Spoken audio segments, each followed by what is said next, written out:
Very good night student, very good evening student, very good morning students.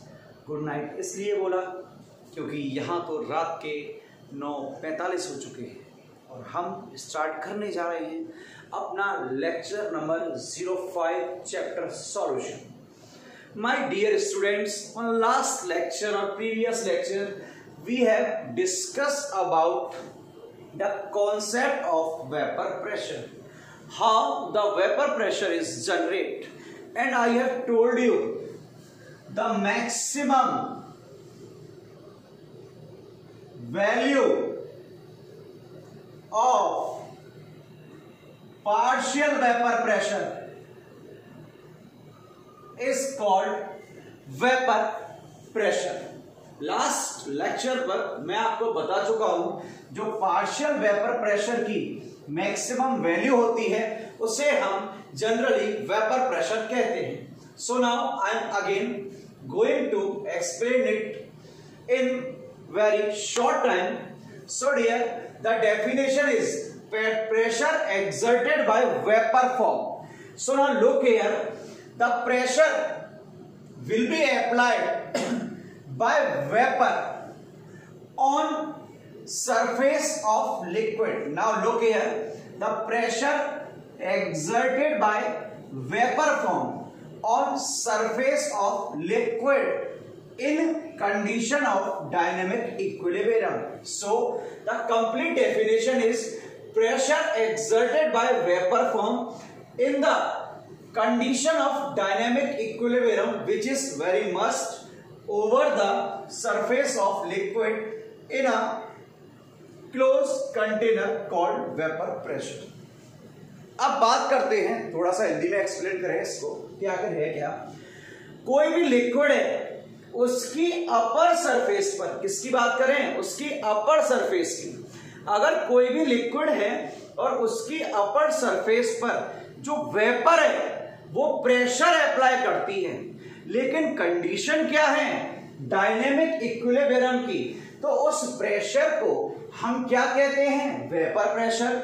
और dynamic equilibrium की condition क्या थी, rate of evaporation must be equal to rate of condition, rate of condensation.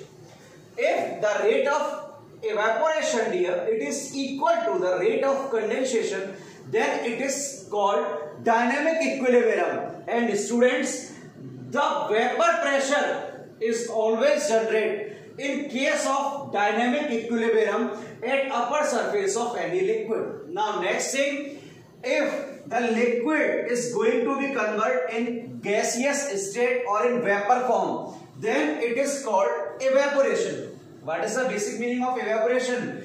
The conversion of liquid into the form of gas, it is called evaporation. And in case of evaporation, the absorption of heat event is occur, so it is a type of endothermic process. So evaporation is a type of endothermic process. In case of condensation, in which the gas is converted into the liquid, it is exothermic in nature.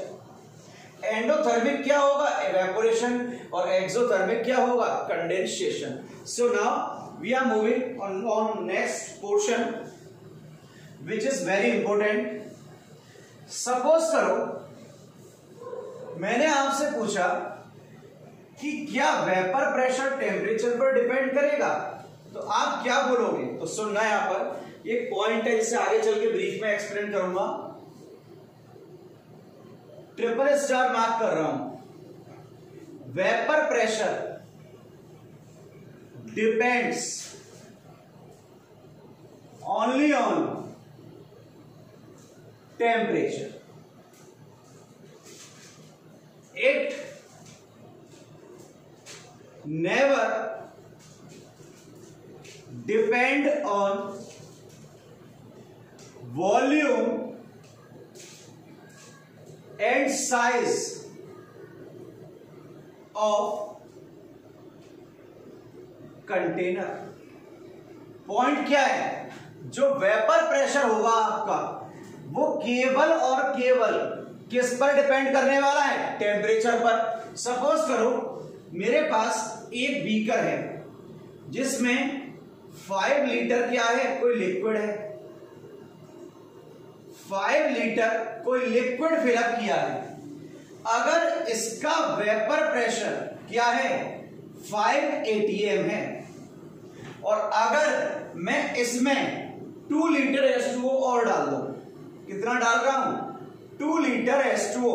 तो सुनना, 5 litre पर 5 atm था, अगर 2 litre और डाल दिया तो ये हो गया टोटल कितना? 7 लीटर ऑफ गिवन लिक्विड। तो अगर आपने वॉल्यूम चेंज कर दिया है तो वेपर प्रेशर पर कोई इंपैक्ट नहीं पड़ेगा, ये भी कितना रहेगा? 5 atm। बट कंडीशन ये है, टेम्परेचर क्या रहना चाहिए आपका? कांस्टेंट रहना चाहिए। अगर टेम्परेचर वेरी कर गया वॉल्यूम वेरी करने के साथ, तो वेपर प्रेशर क्या हो जाएगा आपका? चेंज हो जाएगा। और अगर ये बोलो कि सर मैं इस कंटेनर को चेंज कर दूं, मतलब कंटेनर की शेप अभी इस तरह है और इस कंटेनर को मैं इस तरह कर दूं, तो क्या इसका वेपर प्रेशर चेंज होगा? तब भी इसका वेपर प्रेशर इतना ही रहेगा, वेपर प्रेशर चेंज नहीं होगा। तो सुन लेना, जो वेपर प्रेशर होता है वो डिपेंड करता है ओनली ऑन टेम्परेचर पर, कभी भी वो इस चीज पर डिपेंड नहीं करता है कि उसका वॉल्यूम क्या है और कंटेनर का साइज क्या है। तो माइंड में सेट करो, जो वेपर प्रेशर है वो एक टेम्परेचर डिपेंडेंट क्वांटिटी होती है, ये कभी भी वॉल्यूम डिपेंडेंट या साइज डिपेंडेंट क्वांटिटी नहीं होती। तो नेक्स्ट जो हमारा टॉपिक है, नेक्स्ट हमारा टॉपिक है क्या? Factor affecting vapour pressure. And my dear student, now listen, my dear student, first factor is nature of liquid. This one is our first factor. Now look here, for explaining the first factor, that is nature of liquid, we are taking 2 beakers. In first beaker we are filling only H2O, and in second container ethanol is present. Both are in separate condition. अब एक बच्चा बोला sir alcohol, sir पानी मिला दो ना। अरे यार ऐसे नहीं मिलाना है भाई, ऐसी गंदी गंदी बातें नहीं करनी है लेक्चर में कि सर एल्कोहल है पानी मिला दो, सर पैक बन गया ना पी लेंगे। सर नहीं बेटा, केमिस्ट्री है, झूमना नहीं है। केमिस्ट्री झुमाएगी जरूर, बड़े प्यार से झुमाएगी, तो सर समझना इसको ढंग से। यहाँ पर H2O प्रेजेंट है और यहाँ पर C2H5OH प्रेजेंट है। So dear, as we know the structure of H2O, this one is H2O. Hydrogen is along with oxygen, so hydrogen bond will be present here. The several molecules of H2O will be present. Now look here, this hydrogen will form intermolecular hydrogen bond with another oxygen, and this will also form hydrogen bond with another H2O. In case of C2H5OH, C2H5H. So now tell me, which one can form hydrogen bond? Carbon can never form hydrogen bond, but hydrogen can form intermolecular hydrogen bond with another molecule of ethanol. Now look here.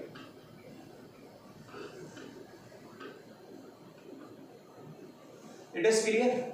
यहां पर hydrogen atom ने intermolecular hydrogen bond form किया, यहां पर भी क्या किया? Intermolecular hydrogen bond form किया। अब ये देखो, यहां पर कितने हाइड्रोजन बॉन्ड फॉर्म हो रहे हैं? 2।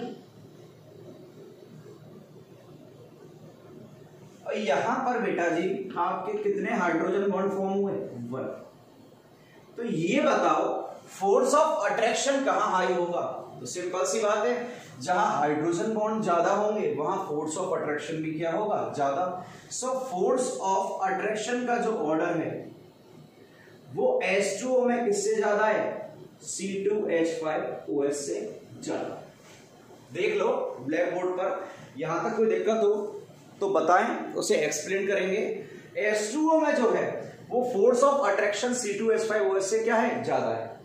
अब एक चीज सोचो, अगर H2O के मॉलिक्यूल्स में फोर्स ऑफ अट्रैक्शन ज्यादा है तो वो कॉम्पैक्टली बाइंड होंगे।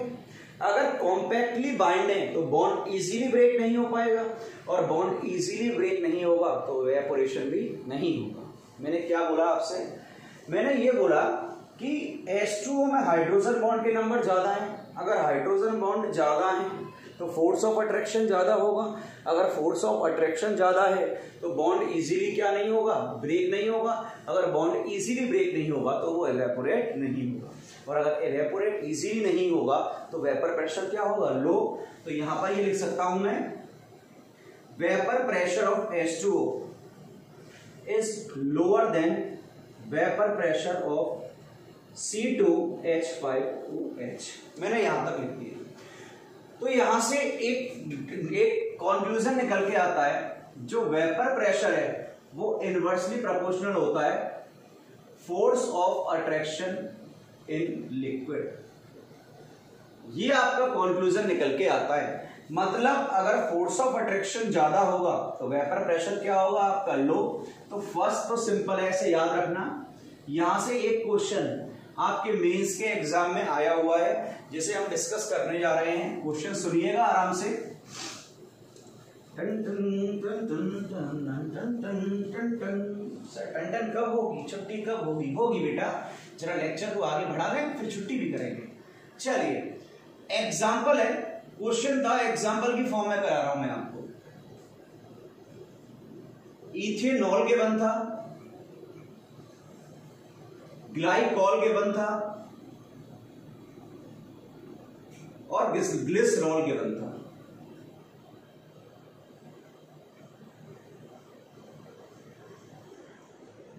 ये गिवन है इथेनॉल, ग्लाइकॉल और glycerol, A, B and C। आपको इनको अरेंज करना है in increasing order of vapour pressure. और वेपर प्रेशर मैंने बताया था फोर्स ऑफ अट्रैक्शन का इनवर्स होता है। तो देखो यहां पर कितने हाइड्रोजन बॉन्ड बनेंगे, 1। तो लिख रहा हूं यहां पर नंबर ऑफ हाइड्रोजन बॉन्ड कितने हुए, 1।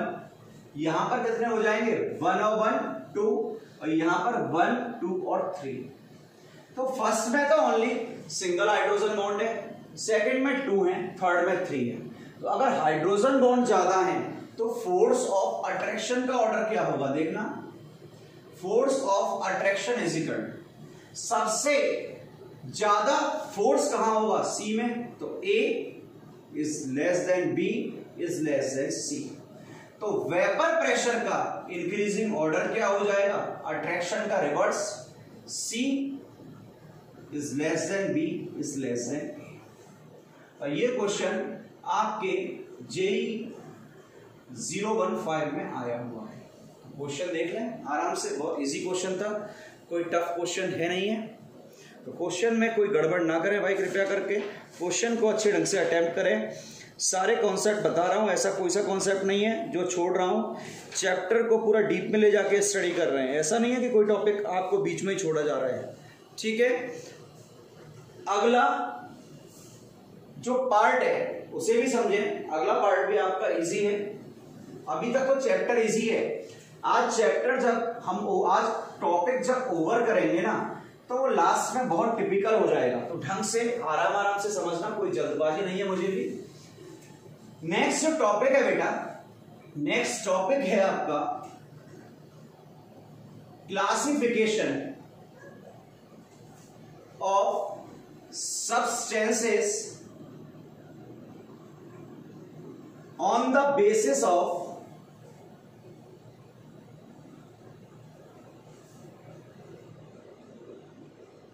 Vapour pressure.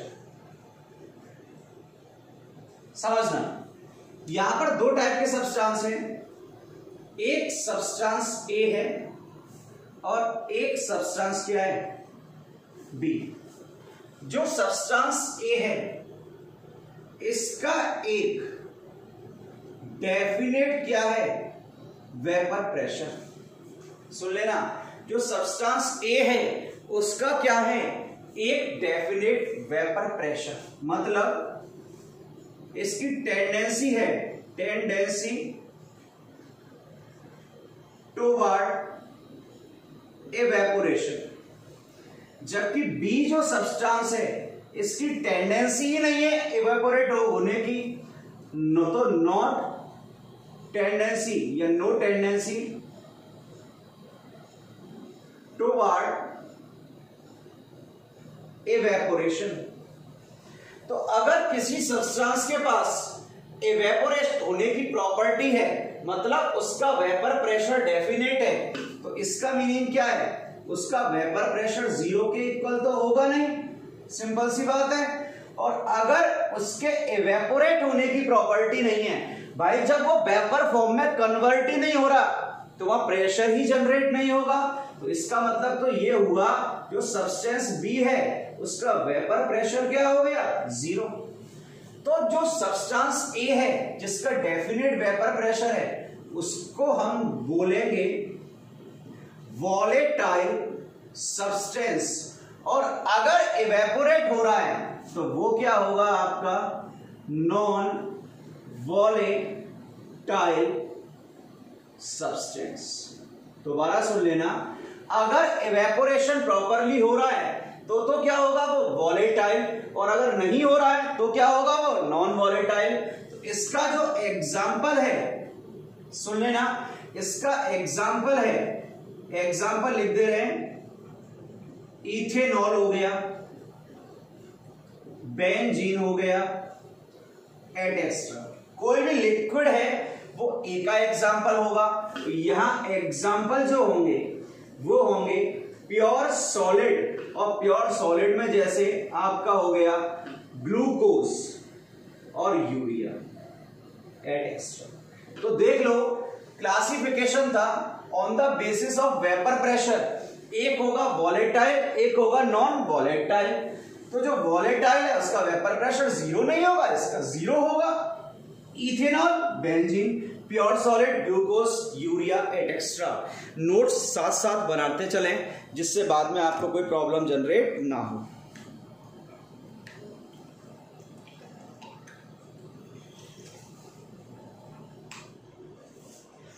चलिए आगे चलते हैं। अगला फैक्टर है टेम्परेचर। तो फर्स्ट फैक्टर मैं आपको एक्सप्लेन कर चुका हूं।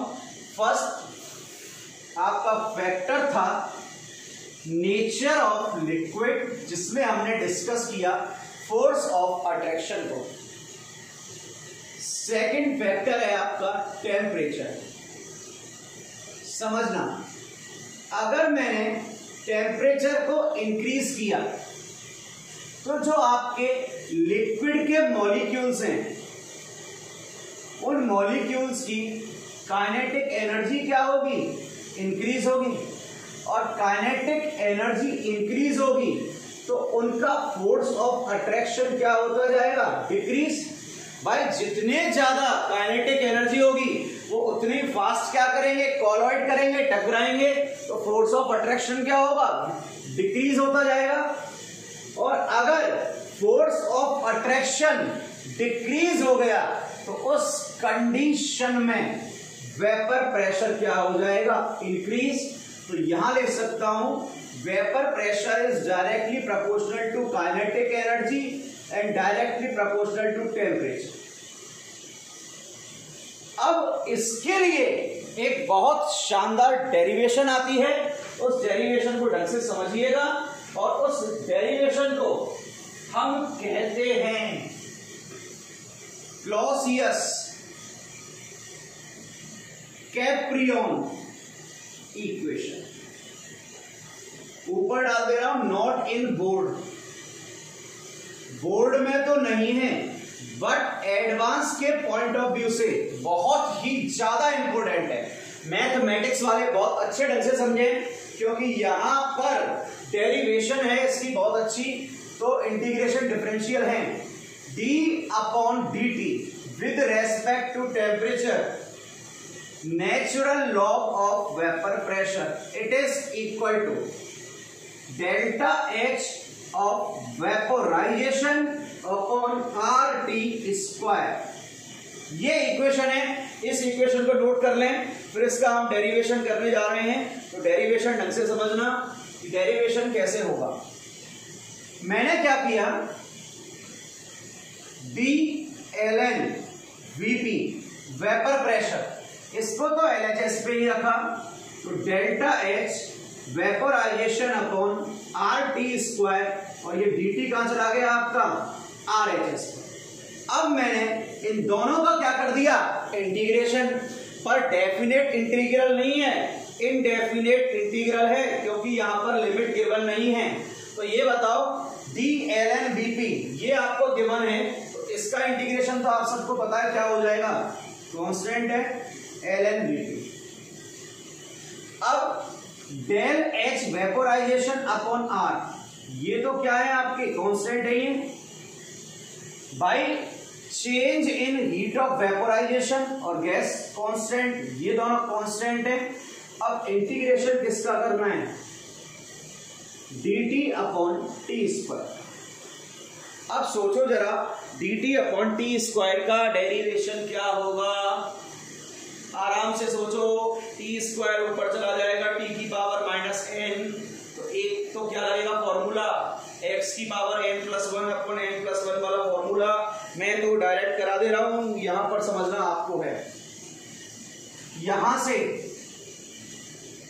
Natural log of vapour pressure equal to delta H vaporisation upon R, T की पावर 2 ऊपर गया -2, तो -2 और +1, और नीचे भी -2 और +1, तो ये क्या बचा -1 अपॉन टी तो बचा, देख लो ये बचेगा -1 upon T.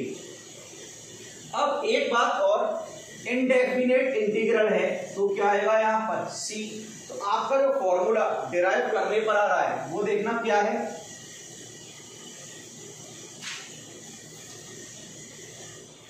ln of vapor pressure is equal to minus delta H of vaporization upon R T plus C। ये आपका फॉर्मूला है जो डिराइव करने पर आ रहा है। सुन बुक, ये आपके सिलेबस में नहीं है बोर्ड के में, लेकिन कॉम्पिटेटिव सिलेबस में है, तो ढंग से समझना, इसमें कोई लापरवाही मत करना। यहां से ग्राफ भी आ चुका है मेंस के एग्जाम में एक बार, इसका ग्राफ क्या होगा देखना, ln vapour pressure with respect to time, ये ग्राफ क्या होने वाला है, तो 1 अपॉन, यहां देखना ये सॉरी 1 अपॉन टी का 1 अपॉन टी कहां चला गया x पर, तो 1 अपॉन टी के साथ जो होगा वो क्या बन जाएगा आपका m, देखो ये इस तरह से हो गया, ln vp is equal to minus delta H of vaporisation divide by R into 1 upon T plus C, बन गया भाई, सेपरेट कर दिया, ये बन गया x, ये बन गया m, माइनस ये हो गया plus C, y is equal to minus M X plus C. ये इक्वेशन किसकी आ गई आपकी, स्ट्रेट लाइन की, लेकिन नेगेटिव स्लोप है तो ये गया डाउनवर्ड, इसका स्लोप जो है m वो क्या आ रहा है देखना इधर, minus delta H of vaporisation upon R, ये आया स्लोप, और सी क्या है इसका इंटरसेप्ट। ग्राफ को देख लें आराम से, कोई जल्दबाजी नहीं है, आराम से सॉल्व करो, कोई दिक्कत हो तो बताना। अब देखो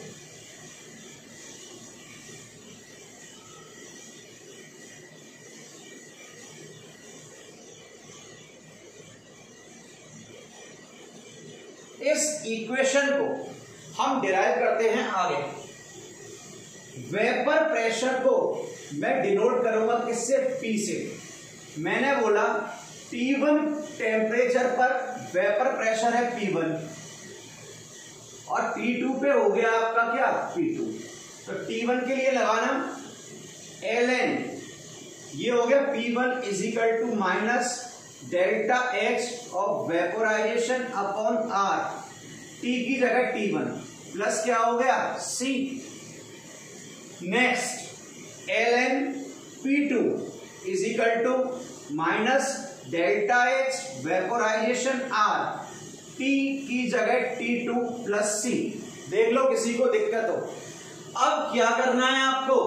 इसको इक्वेशन फर्स्ट अज्यूम कर लो, इसको इक्वेशन सेकंड अज्यूम कर लो। तो सेकंड में से फर्स्ट को एलिमिनेट करना है, तो ln P2 minus ln P1 हो गया is equal to minus delta H vaporisation upon R T2 plus C और माइनस C कैंसिल आउट हो जाएंगे, तो माइनस और फिर क्या है? Minus delta H vaporisation R T1 हो गया।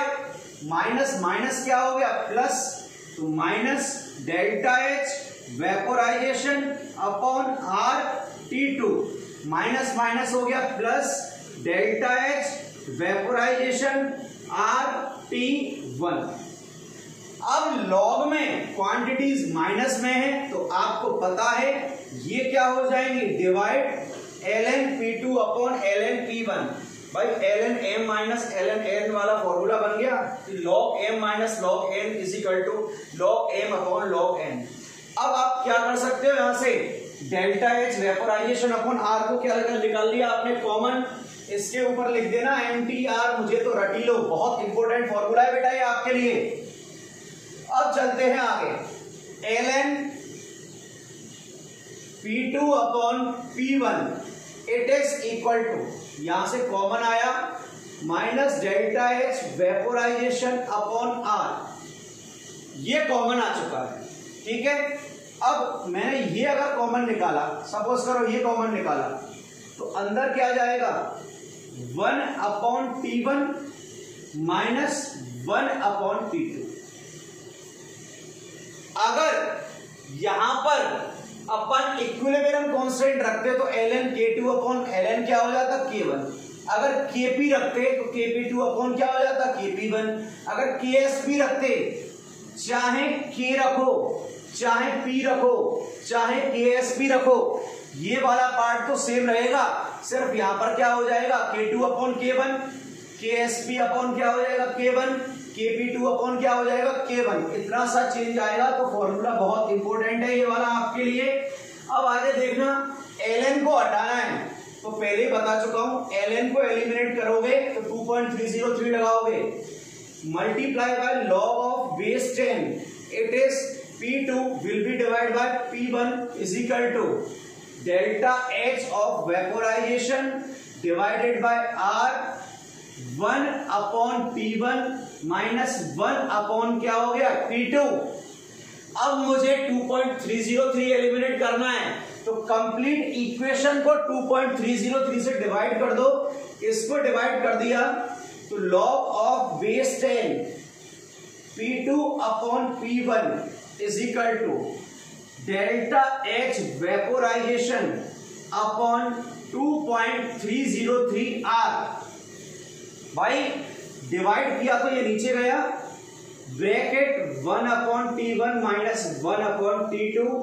इस फॉर्मूले को कैसे भी क्रैम कर लो, यहां से एक क्वेश्चन आपको मिलेगा ही मिलेगा, चाहे Kp Kc की टर्म में मिल जाए, चाहे K1 K2 की टर्म में मिल जाए।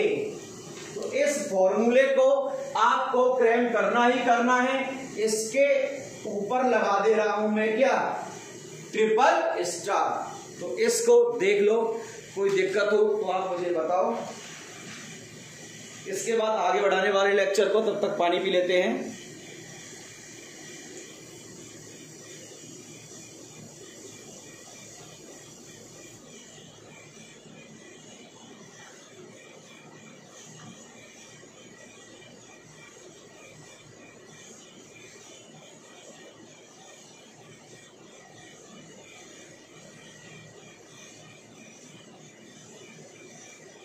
चलो भाई देखो, वेपर प्रेशर को इतने डीप में करा रहा हूं ना, इतना करा नहीं सकता कोई, किसी की बुराई नहीं करना, लेकिन इसको कराना बहुत जरूरी है क्योंकि इसी से पूरा चैप्टर बनेगा। तो आज के लेक्चर पर हम ट्राई करेंगे कि वेपर प्रेशर के कॉन्सेप्ट को यहां ओवर करके आगे बढ़े, अगले राउल्ट्स लॉ पे जाए। तो concept of bubble point and due point. Bubble point को बोलते हैं बीपी, बॉइलिंग पॉइंट नहीं है, और ड्यू पॉइंट को डीपी, डेली प्रोफाइल नहीं है। सर फेसबुक वाली बात कर रहे हो क्या? वो नहीं है यहां पर, ठीक है। चलिए बबल पॉइंट के बारे में डिस्कस करने जा रहा हूं, तो ढंग से सुनना। बबल पॉइंट क्या होता है?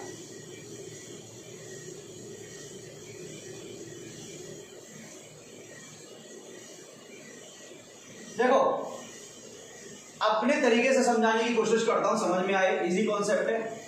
बबल बनना, और बबल किसका बनेगा? वेपर का बनेगा। तो यहां पर बबल पॉइंट में हमें क्या बनाना है? वेपर बनानी है। तो देखो इसको हम बोलते हैं eight which point on which, eight which point on first drop of vapour form. आराम से डेफिनेशन देखो और सोचो क्या लिखा है सर ने। यहां पर मैंने लिखा है एक ऐसा पॉइंट जिस पर वेपर की फर्स्ट ड्रॉप बनती है। तो वेपर की फर्स्ट ड्रॉप बन रही है, तो वेपर किससे बनता है? लिक्विड से। भाई वेपर की फर्स्ट ड्रॉप बनी तो वो फर्स्ट ड्रॉप लिक्विड से बनेगी। तो वेपर की फर्स्ट ड्रॉप किससे बनेगी? लिक्विड की फर्स्ट ड्रॉप के वेपोराइज होने से। देख लो, first drop of vapour form. तो first drop of vapour form कब होगी? जब लिक्विड की फर्स्ट ड्रॉप किस में कन्वर्ट होगी?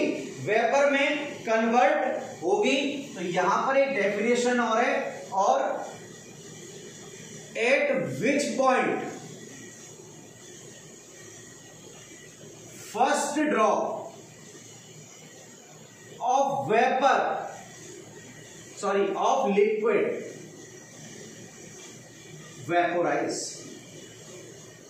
Of liquid vaporise. नोट करो, फिर एक बार एक्सप्लेन करने की कोशिश करता हूं। देखो बबल पॉइंट मतलब बबल बनाना है, बबल बनेगा वेपर का।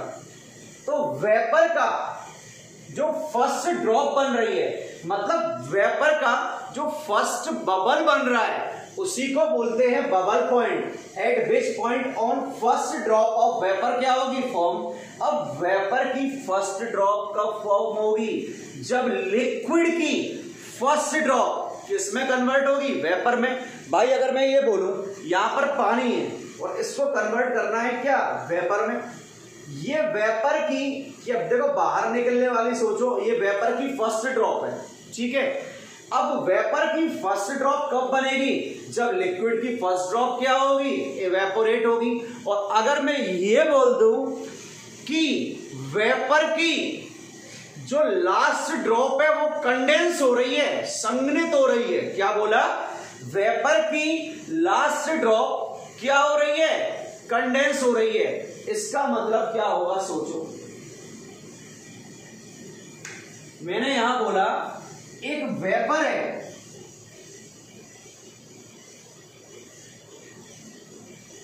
उसकी लास्ट ड्रॉप है, वो क्या हो रही है? कंडेंस हो रही है। इसका मतलब ये हुआ कि जो लिक्विड है उसकी फर्स्ट ड्रॉप बन रही है। दोबारा सुन लेना, वेपर की फर्स्ट ड्रॉप बनी, इसका मतलब है लिक्विड की फर्स्ट ड्रॉप का वेपोराइजेशन हुआ। ये मैंने समझा दिया। अब मैंने बोला वेपर की लास्ट ड्रॉप है, वो कंडेंस हो रही है। इसका मतलब क्या है, लिक्विड की कौन सी ड्रॉप बन रही है, फर्स्ट ड्रॉप, और इसी को कहते हैं ड्यू पॉइंट, जिसे डिफाइन करने जा रहा हूं। ये कॉन्सेप्ट आपको बहुत अच्छी बुक में मिलेगा, जैसे सेंगेज वगैरह हुई तो समझना इसको। Due point, eight which point at which point on last drop of vapor condense, last drop of vapour क्या हो, कंडेंस। और यहां मैं आगे लिख दूं कि इसको डिफाइन करूं सेकंड पैटर्न से, तो सेकंड पैटर्न समझने की कोशिश करना कि सेकंड क्या है, point eight which first drop of liquid form. देख लो, बात एक ही है, जब वेपर की लास्ट ड्रॉप क्या होगी, कंडेंस होगी, तब लिक्विड की कौन सी ड्रॉप बनेगी, फर्स्ट ड्रॉप बनेगी।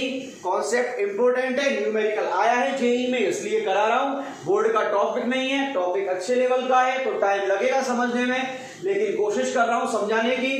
दोबारा समझो, बबल पॉइंट पर तो फर्स्ट ड्रॉप बनेगी वेपर की, और ड्यू पॉइंट पर फर्स्ट ड्रॉप बनेगी किसकी, लिक्विड की। तो इतना ध्यान रख लो बस, बबल पर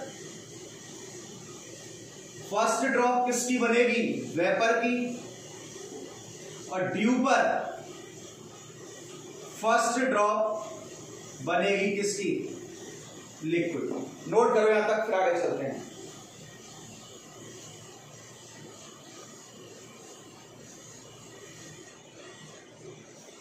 देखो, जो लिक्विड है मतलब वाटर है, और जो गैस है मतलब वेपर है, इन दोनों में जब डायनेमिक इक्विलिब्रियम आता है तब हमारा वेपर प्रेशर जनरेट होता है, बता दिया। तो जब डायनेमिक इक्विलिब्रियम होगा ना, तो सुन लेना पॉइंट, जो डायनेमिक इक्विलिब्रियम होता है ना, वो between bubble point and due point होता है। दोबारा सुन लेना कि आपका डायनेमिक इक्विलिब्रियम तभी होगा जब वो किसके बिटवीन होगा, बीपी और डीपी के बिटवीन होगा। ऐसा नहीं होगा कि अगर ओनली बीपी है, अगर हम बात करें ना कि केवल बीपी है या बीपी से पहले की, तो भी डायनेमिक नहीं बनेगा। केवल डीपी है, डीपी के बाद, तब भी डायनेमिक नहीं बनेगा। डायनेमिक इक्विलिब्रियम तब ही बनेगा जब बिटवीन क्या होगा, bubble point and due point होगा। अब चलते हैं आगे। अगर मैं आपसे पूछूं दोबारा से, जो बबल पॉइंट था, ठीक है, यहां पर क्या हुआ था, फर्स्ट ड्रॉप ऑफ लिक्विड थी। समझ में नहीं आया तो दोबारा समझ लेना, वो किस में कन्वर्ट हुई, वेपर में। अब खुद बताओ, जब वेपर की फर्स्ट ड्रॉप, सॉरी लिक्विड की फर्स्ट ड्रॉप कन्वर्ट हो रही है, तो यहां मेजर क्या होगा, लिक्विड, और माइनर क्या होगा, वेपर। भाई वेपर तो फर्स्ट ड्रॉप ही कन्वर्ट हो रही है वेपर में। तो अगर मैं बात करूं अब किसकी, ड्यू पॉइंट की, तो ड्यू पॉइंट पे क्या हुआ था, आपको पता था, first drop of liquid form हुई थी। कौन सी फॉर्म हुई थी, फर्स्ट ड्रॉप ऑफ लिक्विड। अगर लिक्विड की फर्स्ट ही ड्रॉप बनी है तो ऑब्वियस है जो मेजर है वो क्या होगा, वेपर होगा, और जो माइनर है वो क्या होगा, लिक्विड होगा। इन दोनों पॉइंट को माइंड में सेट कर लेना, ये पेपर में आते हैं। अगर मैं ये पॉइंट लिख दूं, आपको सुनना, बिफोर बबल पॉइंट, एक लिखूं after bubble point, sorry after dew point, एक लिखता हूं, चलो पहले दो ही बताओ, बिफोर बीपी, दो ही पॉइंट है, थर्ड नहीं है, बाय मिस्टेक भूल गया था। बिफोर बीपी, बीपी से पहले, अगर मैं बबल पॉइंट से पहले की बात करूं तो क्या कोई ड्रॉप ऑफ लिक्विड कन्वर्ट होगी वेपर में? नहीं होगी भाई। कन्वर्ट ही किस पे होती है? पहली ड्रॉप बबल पॉइंट पे। तो बिफोर बीपी ओनली क्या होगा, लिक्विड होगा। आफ्टर डीपी मतलब ड्यू पॉइंट के बाद, आफ्टर है बिफोर है, आफ्टर डीपी, ड्यू पॉइंट के बाद, भाई ड्यू पॉइंट पे क्या होता है, last drop of vapour convert होती है।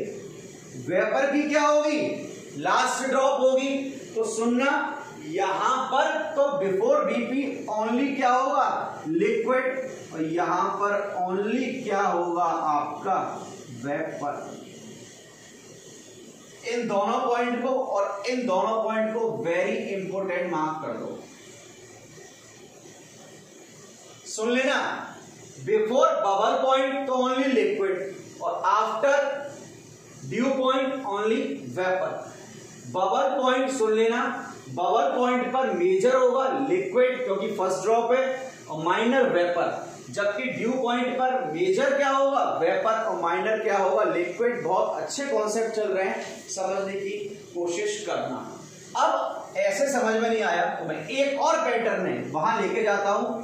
अब पूरे कॉन्सेप्ट को हम खोल के ही पटक देते हैं, समझने की कोशिश करना। कॉन्सेप्ट अच्छा है तो समझाएंगे, आपको 10 बार समझाएंगे।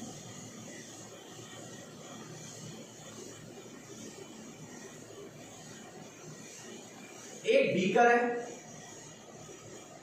जिसमें पिस्टन लगा हुआ है, सुन लेना। ये बीकर है, इसमें क्या लगा हुआ है, एक पिस्टन, और यहां पर कंप्लीट लिक्विड फिलअप है। मतलब यहां पर बिल्कुल भी गैस प्रेजेंट नहीं है, ओनली क्या है, लिक्विड। कंप्लीट क्या है आपकी, लिक्विड है। यहां पर वेपर प्रेजेंट नहीं है, तो यहां लिख दे रहा हूं प्योर लिक्विड H2। इसका प्रेशर मैं अज्यूम करके चल रहा हूं 0.4 atm है। अब मैंने क्या किया,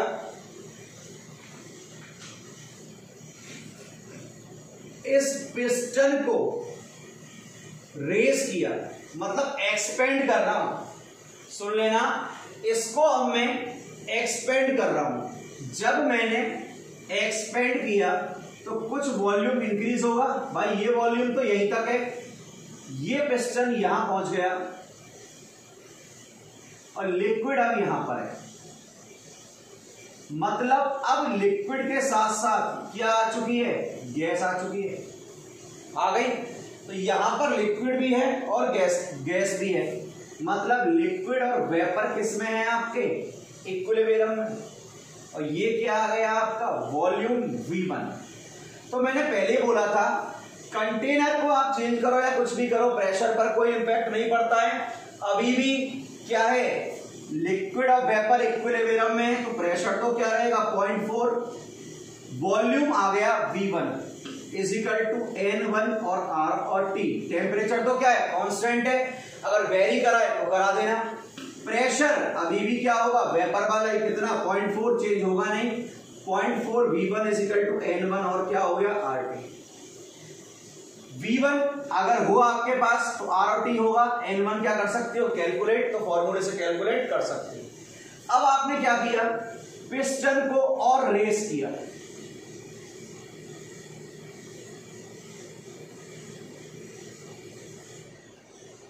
और रेस करोगे तो वॉल्यूम और इंक्रीज होगा। ये आपका पिस्टन है, अब वॉल्यूम हो गया क्या, V2। अभी भी क्या है, लिक्विड और वेपर किस में है आपके, इक्विलिब्रियम में। देखो यहां पर कोई भी बबल पॉइंट नहीं आया, मतलब ओनली लिक्विड था। या फर्स्ट ड्रॉप कन्वर्ट हुई, मतलब कौन सा पॉइंट आ गया, बबल पॉइंट आ गया। यहां पर फिर बबल पॉइंट है आपका, तो प्रेशर तो कांस्टेंट रहेगा। अब वॉल्यूम V2 हो गया, तो मोल N2 और ये RT। P कितना है 0.4, V2 इजिकल टू क्या हो गया N2 RT। यहां तक नोट करें फटाफट, फिर आगे चलते हैं।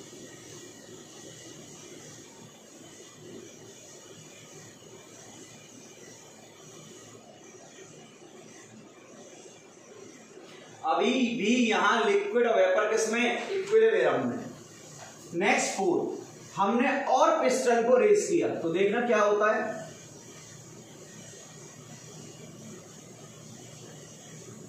पिस्टन को रेस कर रहे हैं,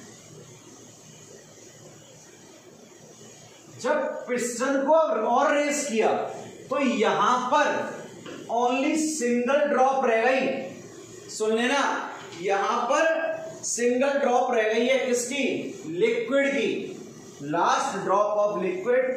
तो ये क्या आ गया है आपका यहां पर, ड्यू पॉइंट। भाई लास्ट ड्रॉप रह गई, और लास्ट ड्रॉप रह गई तो क्या आ गया आपकी, लास्ट ड्रॉप रह गई तो क्या आ गया आपकी, डीपी। कौन सा, ड्यू पॉइंट। तो यहां भी देखना, ड्रॉप तो है अभी भी लास्ट आपकी, तो यहां पर अभी भी क्या है, लिक्विड और वेपर इक्विलिब्रियम। तो यहां से PV2 इजिकल टू क्या आ गया, N2 RT।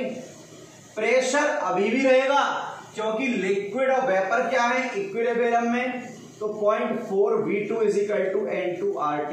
एक चीज देखो, स्टार्टिंग से जितना प्रेशर था अभी तक उतना प्रेशर बना हुआ है, क्योंकि यहां पर लास्ट ड्रॉप बची हुई है। अगर लास्ट ड्रॉप ना बची रहे, सपोज करो हम पिस्टन को और रेस कर दें, कर दिया, मतलब यहां पर लास्ट ड्रॉप भी नहीं बची आपकी, ये लास्ट ड्रॉप भी नहीं बची, ओनली क्या है, गैसियस पार्टिकल है। तो यहां पर आप लगाओगे Boyle's law, P1 V1 is equal to P2 V2। भाई आप ये प्रेशर कब तक सेम था, जब तक डायनेमिक इक्विलिब्रियम था। जब डायनेमिक इक्विलिब्रियम ही खत्म हो गया तो यहां पर कौन सा लॉ आ गया, बॉयल्स लॉ। अपने माइंड में सेट कर लेना। दोबारा से बता दो कॉन्सेप्ट को।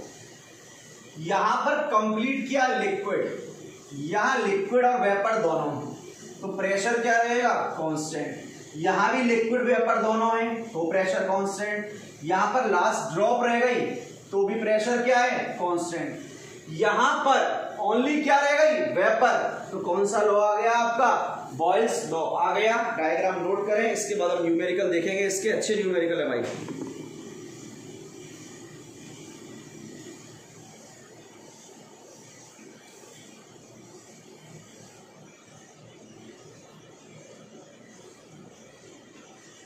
देखना, अगर यहां ग्राफ ड्रॉ करना चाहें, करंट नहीं आ रहा भाई, प्रेशर और वॉल्यूम में किसके लिए, वेपर के लिए। और कब, जब टेम्परेचर क्या है, कांस्टेंट। तो देखना, वेपर के लिए ओनली वेपर तो यही है, वेपर के लिए कौन सा लॉ लगता है, बॉयल्स लॉ। तो PV इजिकल टू क्या हो जाएगा यहां पर, कांस्टेंट, और PV इजिकल टू कांस्टेंट, तो रेक्टेंगुलर हाइपरबोला बना दिया ग्राफ। अगर मैं यही ग्राफ ड्रॉ करूं किसके लिए, लिक्विड के लिए, तो देखना क्या होगा,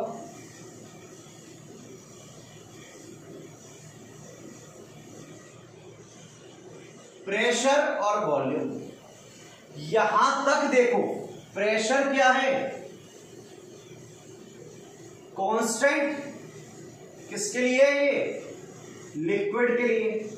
यहां तक तो प्रेशर क्या है आपका, कांस्टेंट है। यहां तक जैसे ही वेपर फॉर्म आई तो वेरिएशन आ गया।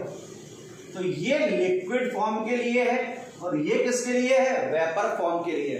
देखो इतना डीप में ले जा रहा हूं ना टॉपिक के कि कॉन्सेप्ट पूरा क्लियर हो जाए, नहीं तो क्लियर कराना, अब तक अगर बोर्ड के अकॉर्डिंग कराना होता तो अब तक कब का कवर हो गया होता।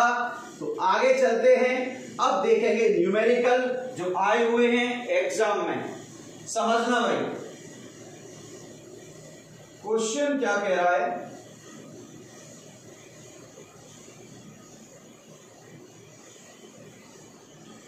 यहां पर कोई वेपर है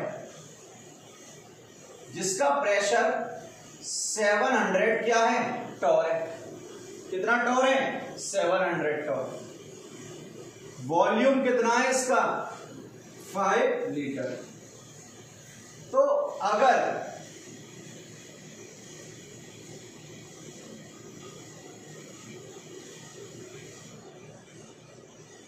इसका वॉल्यूम 20 लीटर कर दो तो इसके प्रेशर पर क्या इफेक्ट पड़ेगा।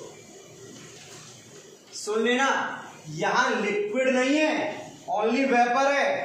पॉइंट ढंग से सुन लेना, यहां पर ओनली वेपर है, लिक्विड नहीं है। तो वेपर प्रेशर की बात तो होगी नहीं कि आप कहो सर वॉल्यूम कितना भी चेंज कर दो वेपर प्रेशर क्या रहेगा, कांस्टेंट। तो ओनली वेपर के केस में तो वेपर प्रेशर की बात नहीं होगी, सिंपल प्रेशर की बात होगी। तो बॉयल लॉ लगाओ, P1 V1 is equal to क्या हो गया, P2 V2। तो P1 के दोबारा सुन लेना, ओनली वेपर है, लिक्विड नहीं है, गलती कर दो। P1 कितना है 700, V1 कितना है 5 is equal to P calculate करना है, ये हो गया 20। तो सॉल्व करने पर इसका जो आंसर आएगा वो आएगा 1, लिख लेना, सॉल्व कर लेना घर बैठ के, 175 टॉर।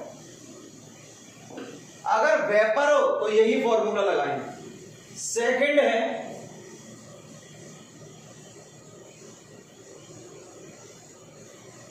इसमें एक 10 लीटर लिक्विड है और इसका वेपर प्रेशर है 300 टॉर।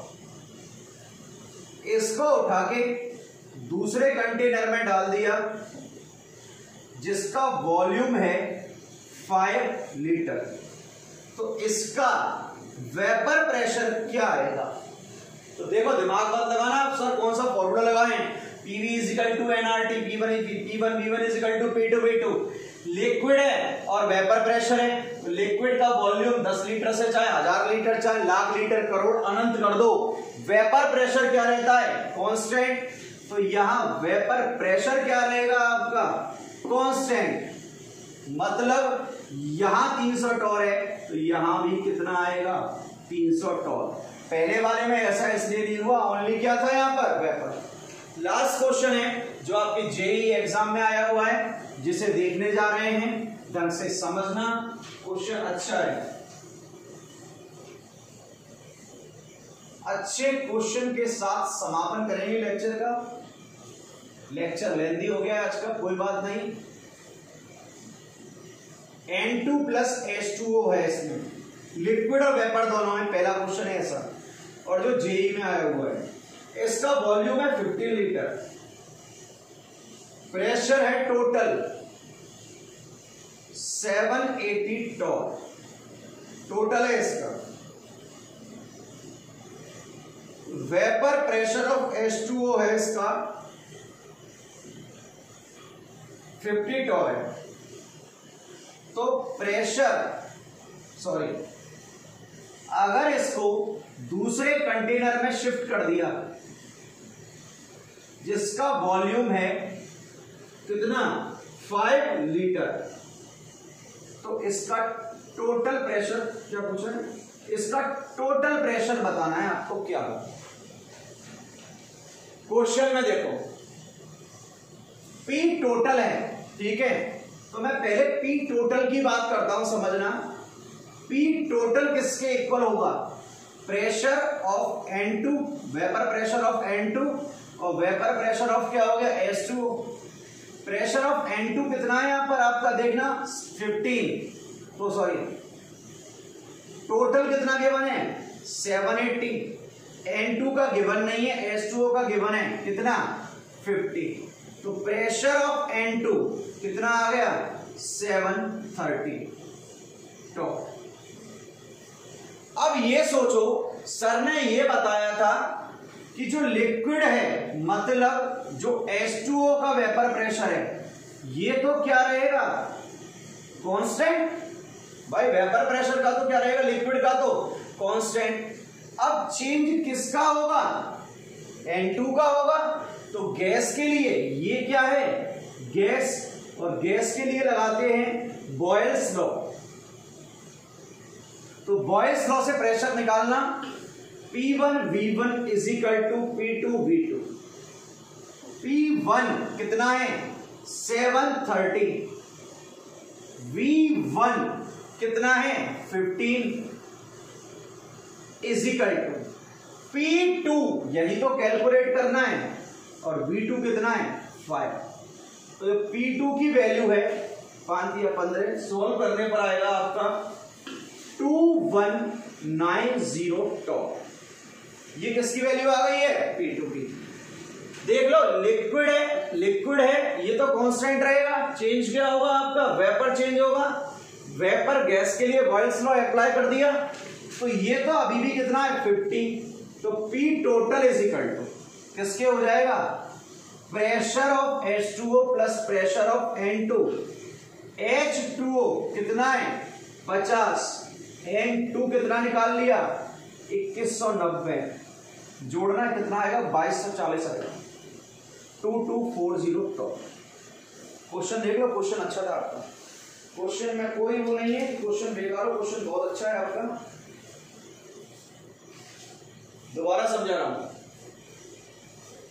गैस भी है लिक्विड भी है, वॉल्यूम चेंज करो, लिक्विड का वेपर प्रेशर तो रहेगा कांस्टेंट, लेकिन गैस का चेंज हो जाएगा। बॉयल्स लॉ से निकाल लिया, वहां पर लास्ट में P टोटल कर दिया, और ये आपका आंसर आ गया। अब मेरे प्यारे बच्चों देखो, अभी तक हम सिर्फ बात कर रहे थे वेपर प्रेशर की, अभी तक हम राउल्ट्स लॉ पे नहीं पहुंचे। और YouTube पर वीडियो देखना, वहां बहुत जल्दी ओवर कराया जाता है, जितना है उतना कराया जा रहा है, बाकी आपके ऊपर है कि आप कितना गेन करते हैं। तो हंसते रहें, मुस्कुराते रहें। Till then take care, good night, sweet dreams, क्योंकि यहाँ तो रात के 11 बजने वाले हैं। Take care.